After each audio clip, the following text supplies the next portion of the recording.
कैसे हैं दोस्तों। तो आप सभी का स्वागत है हमारे छोटा सा परिवार क्रैक एसएससी विद मी में। अगर अभी तक आप हमारे चैनल से जुड़े नहीं हैं तो उसको सब्सक्राइब कर सकते हैं और इससे जुड़ सकते हैं अभी, ठीक है।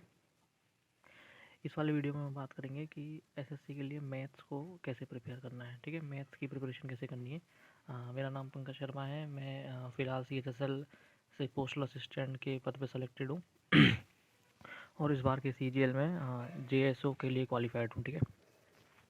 तो अगर आप बिल्कुल ही बिगिनर हैं, अभी तक आपने एसएससी की तैयारी बिल्कुल शुरू नहीं करी है और बिल्कुल आइडिया नहीं है कि कैसे पढ़ना है, मैथ्स कैसे पढ़नी है, तो उसके लिए मैं आपको बताऊंगा कि कैसे आप स्टार्ट कर सकते हैं और कैसे 45 प्लस मार्क्स इजीली ला सकते हैं प्री में। CHSL हो, MTS हो, CGL हो, कोई भी एग्ज़ाम हो, ठीक है। बहुत इजीली काफ़ी अच्छा स्कोर कर सकते हैं आप, अगर बस कुछ बेसिक पे अगर टिके रहते हैं, ठीक है। ये पूरा मैं लिख के आया हूँ आपके लिए, जिससे कि मैं कुछ भी भूलूँ नहीं बीच में, ठीक है।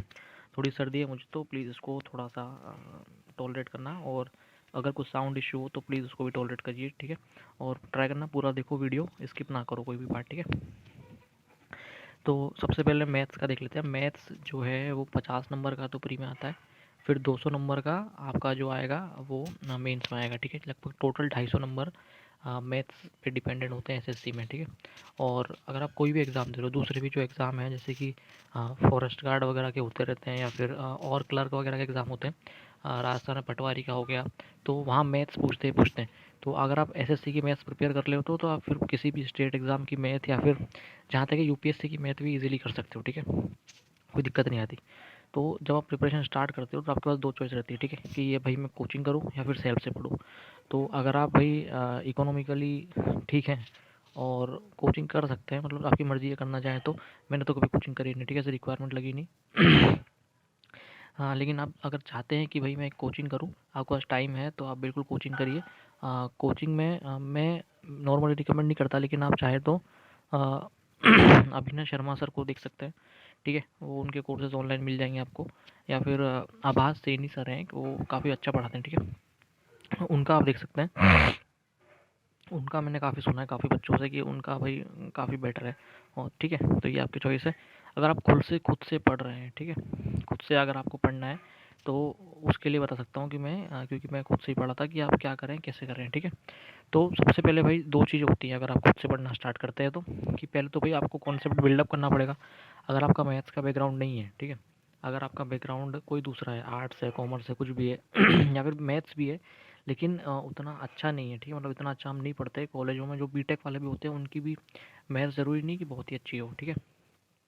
तो फिर आप स्टार्ट करना चाहते हैं तो सबसे पहले आपको कॉन्सेप्ट बिल्डिंग पे काम करना पड़ेगा, और उसके बाद प्रैक्टिस। क्योंकि एसएससी में ना ऐसा नहीं होगा कि कोई आपको सवाल आता नहीं है, आप कर तो लोगे ही सवाल, पर दिक्कत है कि 1 घंटे में 100 सवाल करना और मेंस के टाइम पे 2 घंटे में 100 सवाल करना, ठीक है। तो वो एक मेजर चैलेंज है, उसके लिए प्रैक्टिस बहुत ज़रूरी है। तो सबसे पहले अपन कॉन्सेप्ट पे आते हैं, ठीक है, कि आप कॉन्सेप्ट बिल्डिंग स्टार्ट करेंगे। तो कॉन्सेप्ट सबसे पहले आपके पास दो चॉइस हैं, या तो आप बुक से करो या फिर आप यूट्यूब से कर लो, ठीक है।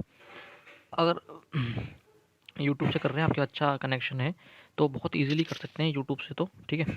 और यूट्यूब से कर रहे हैं तो किस वे में करना है मैं आपको बताता हूँ, ठीक है। सबसे पहले यूट्यूब पे जाके परसेंटेज का चैप्टर है उसको देखिए, है ना, कि राकेश यादव सर का है, 3-4 घंटे का है, ठीक है, या फिर 6 घंटे का, सॉरी 6 घंटे का।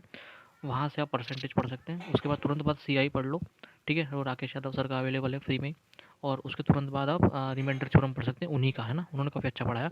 तो वहाँ से आप फ्री में पढ़ सकते हैं ये 3 चैप्टर। बाकी ज्योमेट्री और मेंसुरेशन वगैरह है, ये पवन राव सर और अभिनय शर्मा सर दोनों ने बहुत बढ़िया पढ़ाया, तो वहाँ से आप पढ़ सकते हैं, ठीक है। और बाकी जो अरिथमेटिक के टॉपिक हैं वो आप या तो अभिनय शर्मा सर से पढ़ लीजिए, या फिर गगन सर के जो फ्री वाले वीडियो हैं उनसे पढ़ सकते हैं, कोई दिक्कत नहीं है आपको, ठीक है। तो यहाँ से आप यूट्यूब से पढ़िए, लेकिन यूट्यूब से ऐसा मत करो कि वो जो पढ़ा रहे हैं वो क्वेश्चन सॉल्व करो, नहीं, अपने नोट्स बनाओ वहाँ से, है ना। ऐसे नोट्स जो आपके साथ हमेशा रहे ना, हमेशा आपके पास वो नोट्स रहने चाहिए, जिससे आप उनको रिवाइज कर सको बार बार। वो क्वेश्चन एग्जाम में नहीं आएंगे एग्जैक्ट, पर उससे आपका बेस तैयार हो जाएगा, ठीक है। और अगर आप यूट्यूब से नहीं देख सकते तो एक बुक आती है राकेश यादव सर की, राकेश यादव सर नोट्स करके, उसको आप लाइए और उसको एक दो बार सॉल्व कर लीजिए, जिससे आपका बेसिक एकदम क्लियर हो जाएगा मैथ्स में, ठीक है। ये सबसे पहले ये करना, अगर आपने कभी तक कुछ नहीं किया है ना, सबसे पहले ये करो। अभी किसी भी बुक पे मत जाओ, 7300 मत जाओ। अगर आपको कुछ नहीं आता तो पहले सबसे पहले इस चीज़ को ख़त्म कर दो, ठीक है? कि अपने एक नोट्स आपके पास होने चाहिए, आप पढ़ चुके हैं, आपको बेसिक आइडिया है किस तरह के सवाल आ रहे हैं, क्या नहीं आ रहे हैं, ठीक है? अब क्या करना है, अब सबसे पहले आप दो एक मॉक, ठीक है? मैथ्स के मॉक मिल जाएंगे आपको कहीं पे भी, फ्री में चाहिए तो क्रेको पे मिल जाएंगे, क्रेको नाम का एक ऐप है, वहाँ पे एक मॉक दो, उसमें देखो कि आप मैथ्स में कैसा परफॉर्म कर पा रहे हैं, ठीक है? अगर आपके मार्क्स ऑलरेडी अच्छे आ रहे हैं, ठीक है, 40 से ऊपर अच्छे आ रहे हैं, तो ये काफ़ी अच्छी बात है। अगर आपके मार्क्स कम आ रहे हैं या फिर आपको टाइम कम मिल रहा है, तो आपको अब प्रैक्टिस स्टार्ट करनी पड़ेगी, ठीक है? कि प्रैक्टिस अब मैथ्स की प्रैक्टिस शुरू कर दो। अब मैथ्स की प्रैक्टिस कहाँ से करें? देखो पहले क्या होता था कि बुक आती थी 7300 करके, ठीक है? राकेश यादव सर की अभी भी आती है, किरण की भी आती है। उसमें क्या है कि लगभग 2000 लास्ट 15-20 साल के पेपर हैं, ठीक है? तो वो यार बहुत ज़्यादा है ना, और वैसे सवाल आजकल आ नहीं रहे हैं, तो उसकी रेलेवेंसी थोड़ी कम हो गई है। अब मैं क्या रिकमेंड करता हूँ, एक बुक आती है पिनेकल की, है ना? उसमें टीसीएस जो पैटर्न है ना, जो 2018 से आने लगा, 2018, 2019, 2020 के 3 साल के पेपर हैं उसमें, ठीक है? एमटीएस, सीजीएल वगैरह के, सीजीएल सीएचएसएल के। तो उस बुक को उठाओ और उससे प्रैक्टिस करो, ठीक है? क्योंकि आप वो पुराना वाला पैटर्न आजकल पूछ नहीं रहे हैं, तो वो उसके बजाय बेटर है कि आप लेटेस्ट जो टीसीएस पूछ रहा है वो उठाओ, ठीक है? तो बजाय राकेश यादव सर की 7300 की जाने के बजाय अब आप पिनेकल उठा सकते हैं।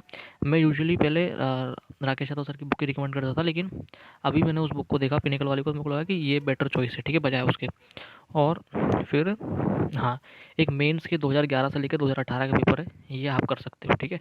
आप उसके पहले की कोई बुक करने की ज़रूरत नहीं है। और हाँ, एक चीज़ और, आजकल क्या टीसीएस का जो पैटर्न है उसमें सवाल कैलकुलेटिव आ रहे हैं, ठीक है?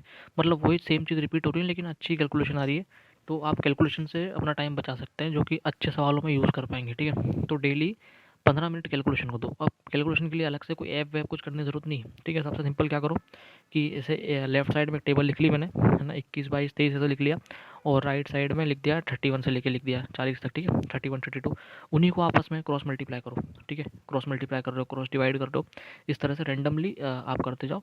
15 मिनट दो, 15 या 20 मिनट, उससे ज़्यादा देने की ज़रूरत नहीं है, ठीक है? सेकंड, आपको 30 तक सारे स्क्वायर याद होने चाहिए, और 15 तक, कम से कम 15 तक सारे क्यूब याद होने चाहिए, ठीक है? ये तो मतलब मस्ट है, ये तो होना ही चाहिए, क्योंकि बहुत सवाल ऐसे आते हैं जिसमें आपको डायरेक्ट दिख जाएगा कि यार ये इसका स्क्वायर है, इसका क्यूब है, तो वहाँ आपके लगभग 30 से 35 सेकंड बच जाएंगे, ठीक है? 30 से 35 सेकंड अपन बोलते हैं तो लगता है यार 30 से 35 सेकंड क्या है, पर एग्जाम जब 1 घंटे का होगा ना, उसमें 30 से 35 सेकंड बहुत इंपॉर्टेंट है, ठीक है? नेक्स्ट क्या है कि आप ज्योमेट्री पढ़ोगे, तो ज्योमेट्री क्या बहुत ही बड़ी है, बहुत विशाल है ज्योमेट्री, ज्योमेट्री में इंसुलेशन। तो इसका शॉर्ट में क्या करना कि जो जो इंपॉर्टेंट थ्योरम्स हैं, फॉर्मूले हैं, उनकी कॉपी बना लेना अलग से, ठीक है? जैसे परसेंटेज में कुछ बहुत इंपॉर्टेंट चीज़ है, वो डायरेक्ट फॉर्मूले से आ रहा है, ठीक है? बोट वाला जो चैप्टर है, उसमें से डायरेक्ट डिस्टेंस के फॉर्मूले, जो स्पीड वाला है उसमें डायरेक्ट फॉर्मूले हैं, वो उन सबको एक जगह लिख लेना। CISI में डायरेक्ट फॉर्मूले हैं, उनको एक जगह लिख लेना, और उनको 2 या 3 दिन में रिवाइज करते रहो, ठीक है? कंटिन्यू रिवाइज करते रहो, जिससे तो ज्योमेट्री में बच्चों को समस्या आती है ना, यही आती है कि भाई उसको क्या थ्योरम याद नहीं होते, और फिर वो सवाल करता है तो उससे होते नहीं है। आपको अगर थ्योरम रट गए ना, तो आपको कोई दिक्कत नहीं आएगी ज्योमेट्री में ना मेंसुरेशन में, ठीक है? क्योंकि ऐसे बहुत ईजी टॉपिक है, बस हमको याद नहीं होता, इस कारण हमें दिक्कत आती है, ठीक है? तो इस रटने पर आपको ध्यान देना पड़ेगा, मैथ्स में सिर्फ आपको यही रटना है, ठीक है? नेक्स्ट क्या करना है कि अपनी स्ट्रेटजी बहुत सिंपल रखो, बुक्स और सोर्सेज को बहुत मिनिमम कर दो।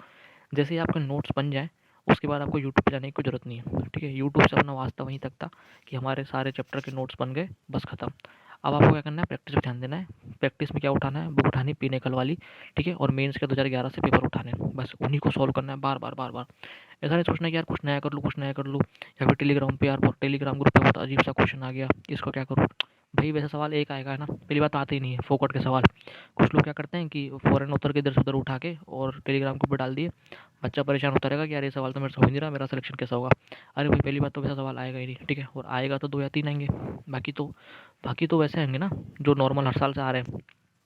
तो जो भाई 90% पे पहले काम करोगे, या फिर 10% वालों पे पहले काम करोगे, वो 10% वो भी जो शायद आए या नहीं आए कोई गारंटी नहीं है, ठीक है? तो पहले 90% अपना इतना स्ट्रॉन्ग कर लो कि उससे तो तुम देखते ही पहचान जाओ, ठीक है? मतलब एग्जाम में ऐसा होना चाहिए कि भाई मुझे बुद्धि लगानी नहीं है। जो एग्जाम में बुद्धि लगाता है ना, उसका पेपर हो ही नहीं पाता पूरा। एग्जाम में आपको रटा होना चाहिए कि यार ये ऐसा सवाल है, इसका तरीका ये है, और ऐसे मैं करूँगा। ऐसे कम से कम आप 22-23 सवाल होने चाहिए। अगर 22-23 सवाल आपने ऐसे कर लिए, तो बचे हुए 3 जो अलग भी आ रहे हैं, उसके पास आप उसके लिए आपके पास इनफ टाइम रहेगा, और उसको आप एक्स मान के, वाई मान के, कैसे भी करके सादा तरीके से टैकल कर सकते हैं, ठीक है? तो ये आपको याद होना चाहिए, प्रैक्टिस इतनी खतरनाक हो कि याद हो चीज़ें, ठीक है? नेक्स्ट क्या है कि शुरू से ही टाइम लगा के पढ़ो, ठीक है? क्योंकि हम क्या करते हैं कि शुरू से तो एक एक सवाल को 15-15 मिनट में पढ़ रहे हैं, कुछ नहीं आ रहा तो छोड़ नहीं पा रहे हैं उसको, वो स्किप वाली आदत बनी नहीं पाती हमारी। जैसे हम जब प्रैक्टिस करते हैं ना, तो ऐसा नहीं करते टाइम लगा के, या टाइम के अंडर में कोई इतने सवाल करते हैं, ऐसा कुछ नहीं करते। हमें ये है कि जितने टाइम में जितना हो जाए उतना ठीक है, ठीक है, उसको अवॉइड करना चाहिए शुरू से। एक ना अभी मेरे को अभी पता पड़ा कि मैं भी उससे कर रहा हूँ, एक ईजी अभ्यास करके वेबसाइट है। वहाँ पे उन्होंने जो लेटेस्ट पेपर आए हैं ना, ठीक है, मैथ्स वाले, उसको डाल रखा है, और उसमें 20 मिनट का टाइम है, ठीक है, मतलब आपको 20 मिनट में 25 सवाल करने हैं। तो शुरू से वहाँ मत जाओ, एक बार क्या करो, एक बार आप पिनेकल वाली बुक कर लो, ठीक है, जिससे आपको थोड़ा बेसिक पता पड़ जाए, और उसके बाद फिर प्रैक्टिस जब करो ना, तो फिर वहाँ से करो।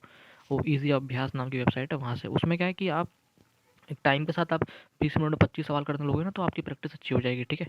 आप टाइम बचाने लगोगे, आप ऑप्शन को देखने लगोगे उसी टाइम से कि यार ऑप्शन का कैसे यूज़ है, ठीक है, किस तरह से ऑप्शन बनाए जा रहे हैं, किस तरह से सवाल बनाए जा रहे हैं, उसका आपको आइडिया लग जाएगा अभी से, ठीक है। और एक बार जब आपके नोट्स कंप्लीट हो जाएँ, तो एटलीस्ट 100 सवाल तो रोज़ करने हैं, ठीक है।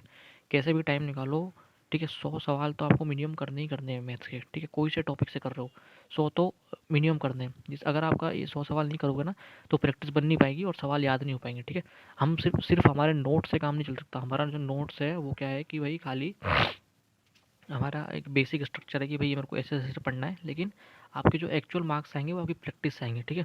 और 100 सवाल बहुत ज़्यादा नहीं है, 3 घंटे में आप इजीली 100 सवाल कर सकते हो, मेरा तो ये मानना है, ठीक है। फिर ओके, हाँ, जैसे ही आपका एक बार थोड़ा सिलेबस ख़त्म हो जाए, एक बार आप बुक लगा लो, उसके बाद फिर मॉक दो डेली। और मॉक का क्या है, मॉक ये मत सोचो कि यार मॉक में मेरे नंबर नहीं आ रहे हैं, ठीक है। मॉक में शुरू में किसी के नंबर नहीं आते, ठीक है, सब आपकी तरह ही हैं, सब में इतना ही दिमाग है। पर वो क्या करते हैं कि बार बार मॉक देते हैं, अपनी गलतियों का पता लगाते हैं और फिर उसको इम्प्रूव करते हैं। वही डिफरेंस क्रिएट कर देता है हम में और फिर बाकी लोगों में, ठीक है। तो एक बार जब आपको बेसिक सिलेबस खत्म हो जाए, उसके बाद मॉक देना शुरू कर दो, ठीक है। मॉक मिल जाएंगे आपको। मॉक कहाँ से दे सकते हो, टेक्स्ट बुक के दे लो, ठीक है, इजी मॉक है। और चाहो तो सुपर मॉक के ले सकते हो, सुपर मॉक काफ़ी बेटर लगा मेरे को तो प्लेटफॉर्म। और एक संडे को इनका मॉक आता है, ठीक है, जो एसएससी ट्यूब वगैरह है, इनका मॉक आना शुरू हो जाएगा जैसे ही डेट आ जाएगी सीजीएल या सीएचएसएल की, ठीक है। तो वहाँ से आप प्रैक्टिस कर सकते हैं इजीली मॉक। और मॉक से पहले मैं तो कहूँगा कि जो प्रीवियस ईयर वाले मॉक है वो दो, है ना, मतलब जो प्रीवियस ईयर में पेपर हुए हैं, जो सॉरी, जो सीजीएल का पेपर हो गया, अभी सीएचएसएल का हुआ है, 18 से लेके और 20 तक के जो प्रीवियस ईयर के पेपर हुए हैं ना, एक्सेप्ट एमटीएस, तो उसको मॉक की फॉर्म में दो, ठीक है। उससे आपको अपनी ओवरऑल तैयारी का पता पड़ेगा और पेपर कैसा पूछा जा रहा है वो आपको पता लग जाएगा। जिससे आपको कोई भी बेवकूफ़ बनाने की कोशिश करे, कुछ भी उल्टा सीधा सवाल देके, तो आपको पता पड़ सके कि ये रिलेवेंट है या रिलेवेंट नहीं है पेपर के पॉइंट ऑफ व्यू से, ठीक है।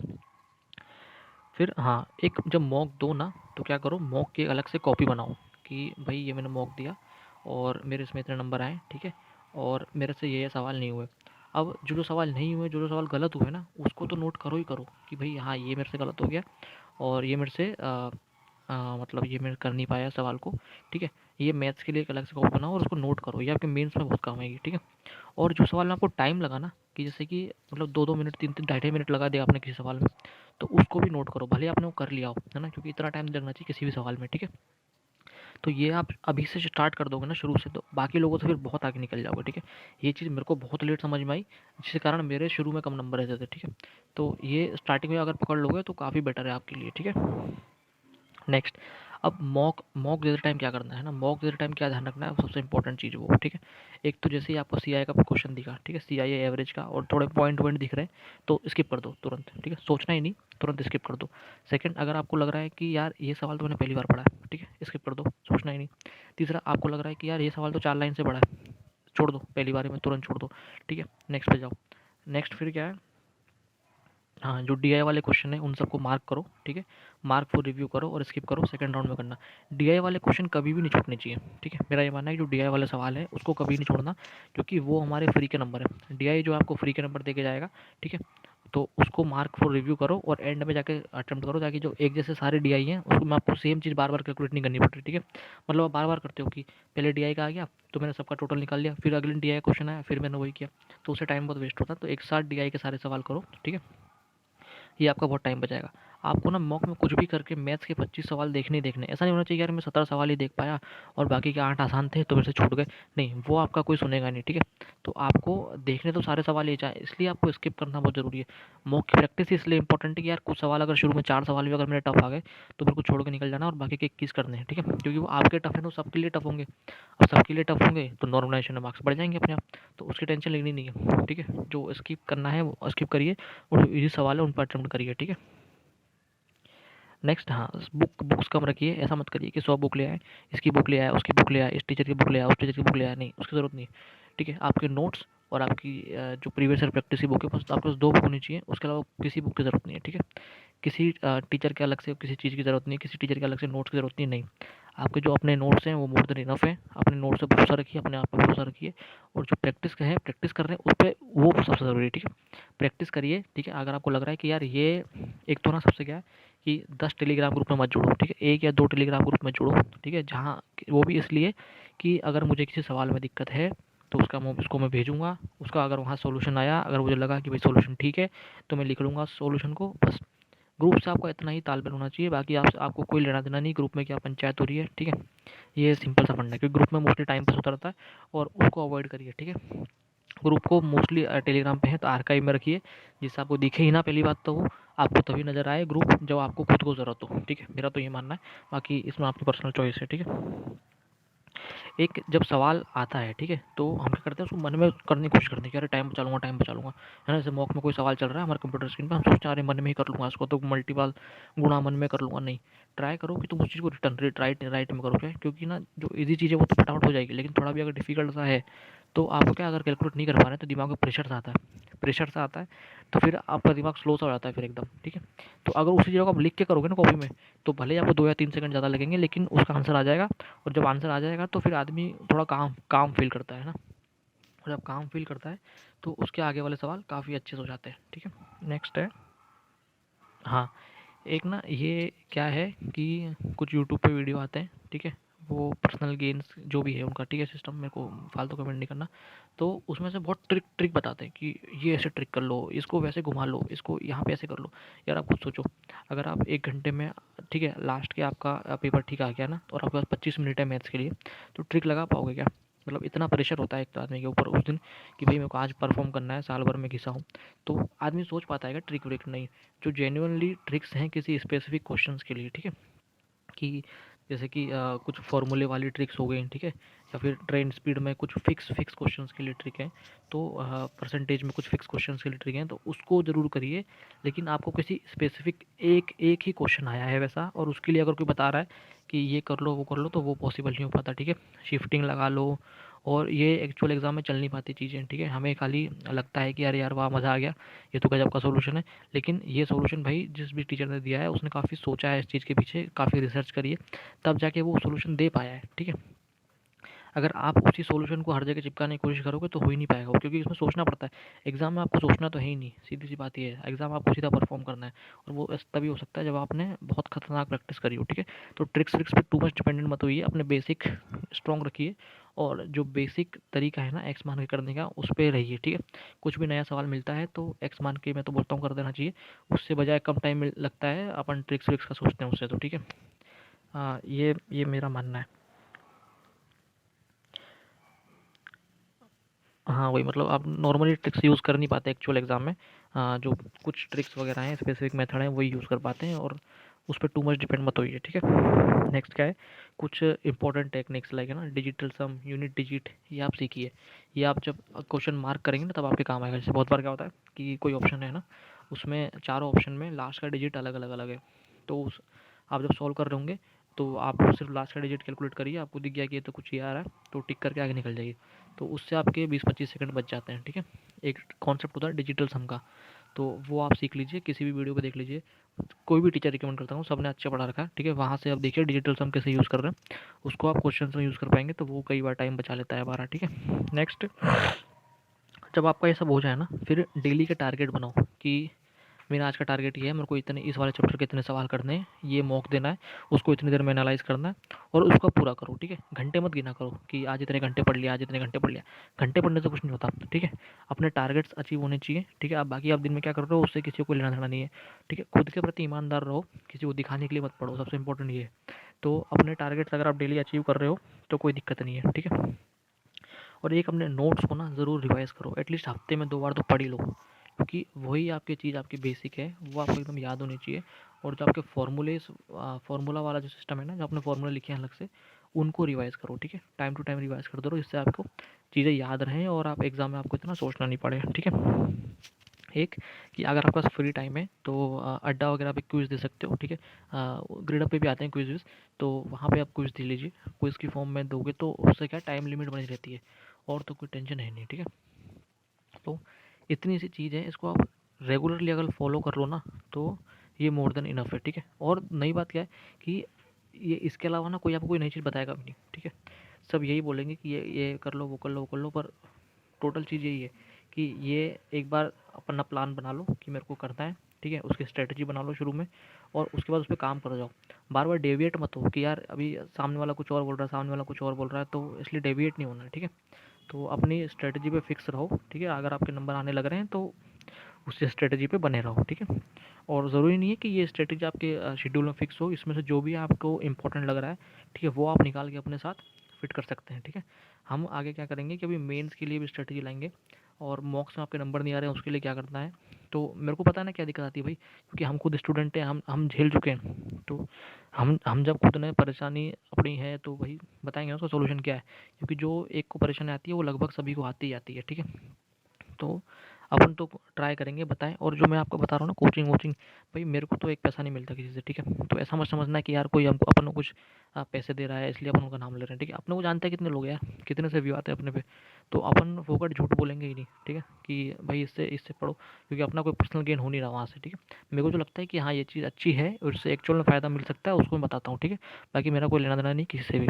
तो आप इसको अगर ढंग से फॉलो करेंगे ना कंटिन्यूसली 6-7 महीने तक, अगर आप बिल्कुल बिगिनर हैं तो आप एक अच्छी स्टेज में आ जाएंगे मैथमेटिक्स में, ठीक है। तो यही है, कुछ अगर डाउट वगैरह हो तो कमेंट में डाल दो, और कुछ मेरे को इंपॉर्टेंट लगा तो मैं आपको ऐड कर दूंगा, ठीक है। चलिए, धन्यवाद।